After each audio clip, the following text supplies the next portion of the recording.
Cheers, guys. Epix 911, welcome to the Wednesday, January 25th, 2017 edition of VR News. Just a couple of side topics before we jump right into VR News. This one is important. This one is not something I say lightly because it's serious.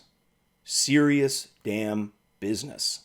And if you're wondering what the hell I'm talking about, let me explain.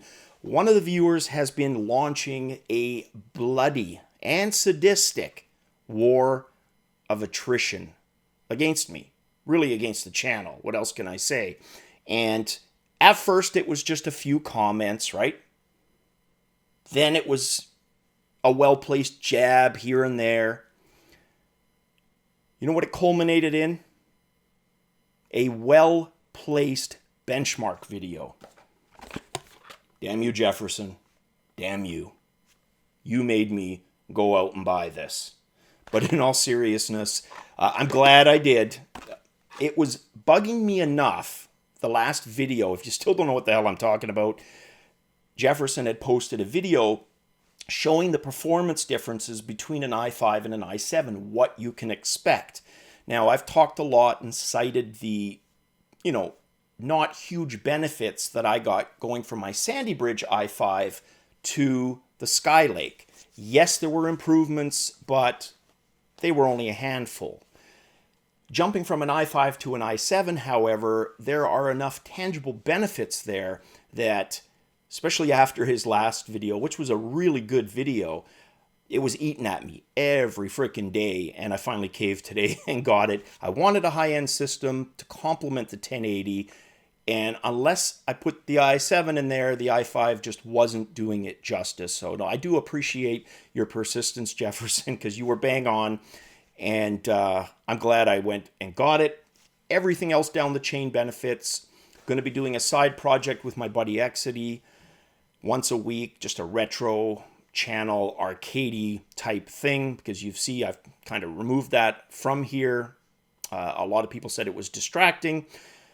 Therefore, it is gone, but it will be there for those who are interested in retro gaming as a VR aside thing, but it will not detract from this channel. Now, the other thing, I released part 1 Resident Evil last night and just had a frickin' blast doing it. You know a game is good when you hit the stop button on the record, and I thought it was 12 to 14 minutes. 32 minutes is what it ended up being, and that's just a sign of a good game. So for sure a part 2. Haven't decided if I'm going to go beyond that. We'll find out, but for sure I will do a part 2, probably not as long, just in case I do stop it there. It doesn't get into kind of spoiler territory too much, but with 12 hours of playtime, even 45 minutes of that shouldn't be too bad. That's less than 10% of the game covered. Let's jump right into VR and talk about out-of-body experiences in virtual reality and how a study from Barcelona in Spain has shown that out-of-body virtual reality experiences in humans can actually lessen the fear of dying. And this was a really interesting study, like I said, out of Barcelona University. And what the researchers did is they worked with 32 female volunteers who agreed to put on the VR headsets and expose them all to similar out-of-body experiences. And then found that those experiences actually helped lessen the fear of dying. And at first it was using immersive techniques, through manipulating the patients in VR, inducing the feeling of virtual balls falling around them and then making it more real using haptic feedback, so slight vibrations when the body or when the balls would hit their body. They would keep mixing it up until eventually they introduced the out-of-body experience where they literally felt as if they were leaving themselves behind. So kind of sounds a little metaphysical, but it was all above board medical research carried out, results of which will be in a peer-reviewed journal. So I just thought that was really interesting because their ultimate findings were that women who went through this, and this is their quote, out-of-body experience reported a drastically lower fear of dying when compared to those who didn't experience the same portion of the experiment. In other words, when they omitted that from the testing. So very cool, very interesting. You got to think. I mean, we've talked about other fears, the ones that make sense. Rock climbing if you've got a fear of heights. Agoraphobia, which is where somebody's scared to leave their home. Claustrophobia, fear of being closed in spaces. There's all kinds of potential for VR. And that is just a side benefit of the technology. Now, this next story kind of got my what the hell are you talking about radar going. And it was an interview that Upload VR had with WWE, specifically one of its executives. And the executive said that VR is an interesting space that they are watching and evaluating. We know that our fans want to be literally in the ring with our superstars, so I think AR and VR is something we are really paying attention to, and that they have already embraced 360-degree video. So that got me thinking, what could they do virtual reality-wise that would involve being with superstars in the ring? 360-degree I get, because you could do it from the vantage point of a superstar coming off the top rope, doing a body slam, whatever. You could experience that looking through their eyes. I get that. But in terms of actually making a virtual reality game that requires, something like a sport like wrestling requires physical contact, which, you would think you would need complicated haptic feedback bodysuits for. I just don't know what their plans are. I guess if we knew more, it'd be a little bit easier to kind of evaluate what they're planning on doing. But by being so vague, all I see is the complexity of it. And I think, you know what? You're not ready for that. And VR's not ready for that.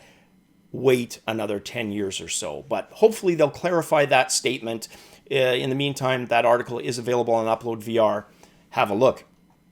Now, this next news piece, I first reported on August 9th of 2016, almost 6 months ago. This was the UK man who was essentially cycling from the south of the country to the north via an app that he made. And the app is called Cycle VR. And it stitched together Street View data from Google into his Samsung Gear VR. So he'd run the app, put his Gear VR on, and that's how he would experience it, and then be on his cardio bike, right? He's now finished that trip. So when we talked about it back in August 9th, I think he had just left, the Cornwall region and was heading north from there, kind of up along the Welsh border. He's finished that, 900 miles in total, and get this, 50,000 calories burned. The reason I bring this story up is we talked about that a few days ago, about sweat and how viable exercise and cardio would be in VR. Some of you had amazing comments on that. And by the way, with Resident Evil and some of the gaming, I'm a little behind on the comments. I will try my best to catch up. But like I've said before, you miss a couple of days. And with the way things have grown, it gets really hard to kind of catch up. But I will try to get to that. So yeah, he finished that trip. And it just goes to show you, look, obviously the exercise angle is viable, given the right equipment, circumstances, event, to make it something that you could do. And, the app wasn't perfect. I remember when we looked back August 9th, there were a lot of imperfections because it's using Street Map, the Street View. And anytime if you've ever tried using it, those were the first generation of those 360-degree cameras that Google was using. So a lot of that is forced, the perspectives are a bit skewed, but still, just the ability to make it into an event where you could cycle across your own country is pretty damn cool. So either way you look at it, an impressive feat. Now imagine doing that for Canada. I mean, England into Scotland, I can see, but Canada, second largest country on earth, that would be a challenge. All right. Oculus warns against using more than 3 sensors for Rift and Touch.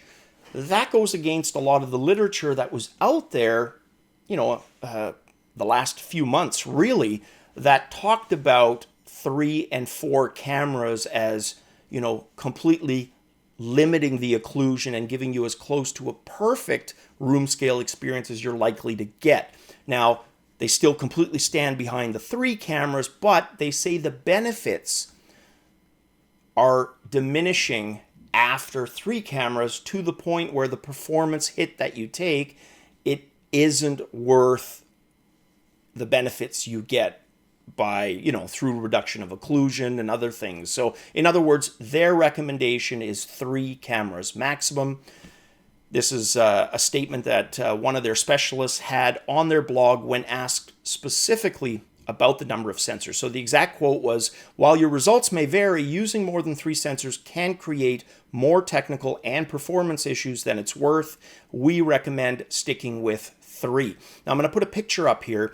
The picture looks complicated as hell, I get that, but essentially what you're looking at here, even though it's really convoluted in terms of so much going on graphically there, it's essentially 3 cameras in 3 different corners of the room, placed about 8 feet high, which for me would be pretty much ceiling level here in the man cave, and 45-degree angle downward, which I've been using to good effect. Like, that's worked really well when I use the Oculus sensors. So that's their recommendation. Go with 3. They do say that, that's going to require a little bit of elbow grease, do it yourself, to get those mounted in that kind of an ideal position. They also confirmed on that same blog, again, the updates coming later this month to specifically address tracking issues with the touch controllers. Now, this next news story has to do with something we visited during CES 2017. HTC hinted that they were going to be sending out trackers to developers. We'll get some more details on that today. Specifically, there's going to be 1,000 Vive trackers shipped to developers for free.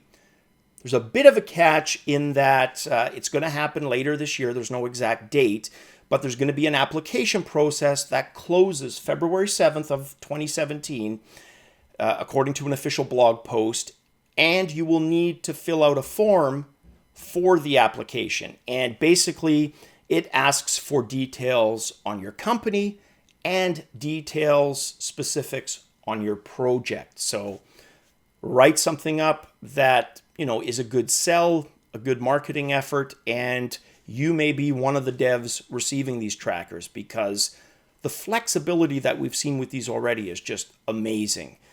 There's the obvious stuff. We've seen the full body that the Cloudhead developer used. I believe that was the company.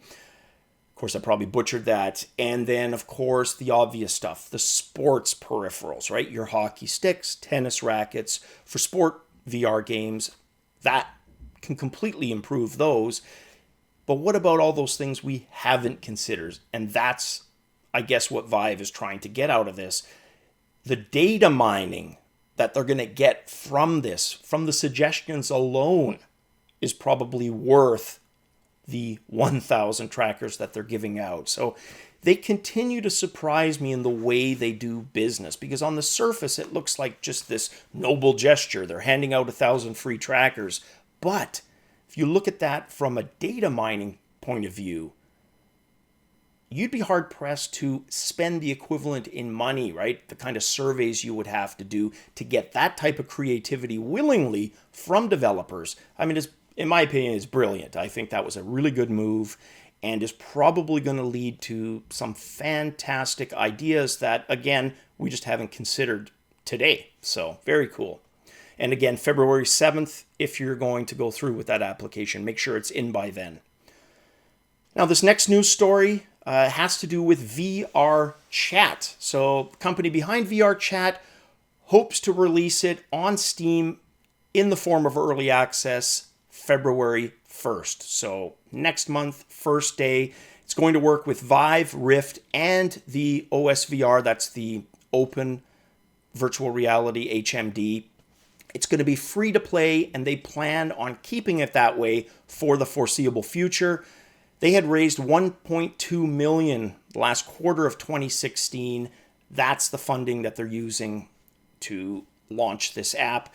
Now, apparently, its aim is to offer deeper user customization with integration with Unity. So specifically as a Unity developer tie-in. So it'll be interesting to see.